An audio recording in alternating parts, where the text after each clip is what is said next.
I've learnt so many languages because I'm hooked, basically, on learning languages. I think every new language to me is like a new world. It's a completely new adventure, and you meet totally different people, you have totally different experiences. I often say when you visit a country, when you speak the language, you really get to know that country, you really get to explore it for yourself.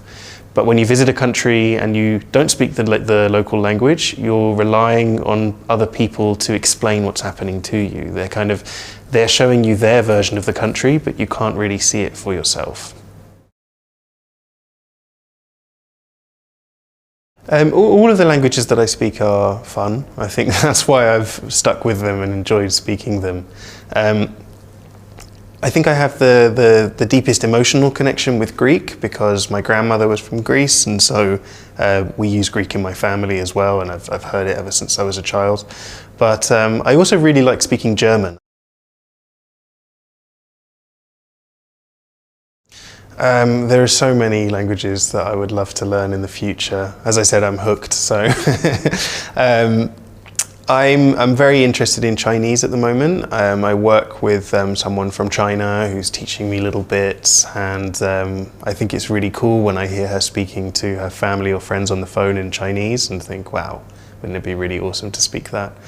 I organise an international conference for polyglots every year, which moves countries. So last year it was in Iceland, and this year it's going to be in Slovenia. So I'd like to learn some Slovene as well before we go there for the weekend.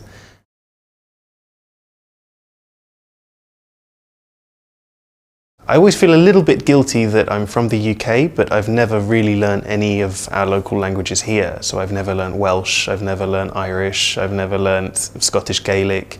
And I went to Wales recently and loved that we had everything in 2 languages. You walk into the supermarket and you see all these languages everywhere.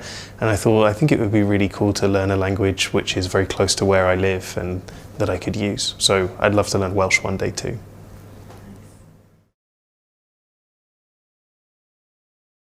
The biggest challenge for me for learning a new language was with Russian. There were a number of things that I wasn't expecting to be hard that were. For example, there's a whole new alphabet, which it's not too different to English, you get used to it, but when you're trying to learn a word, it's just an extra barrier to memorizing that word. First having to read it and understand what all of the letters mean, and then having to actually memorize it. So there's that extra layer there. Technology has been an amazing resource for me, especially when I was growing up actually with YouTube and things like that. I was able to sort of come home from school and immediately immerse myself in this world of another language. I could just watch videos in different languages all evening, and it was like I was there. It was like I was living in the country. So the internet has brought all of those cultures much closer to me and made them much more accessible. And since then, I think there's now a lot of technology out there to help you learn vocabulary or to teach you grammar.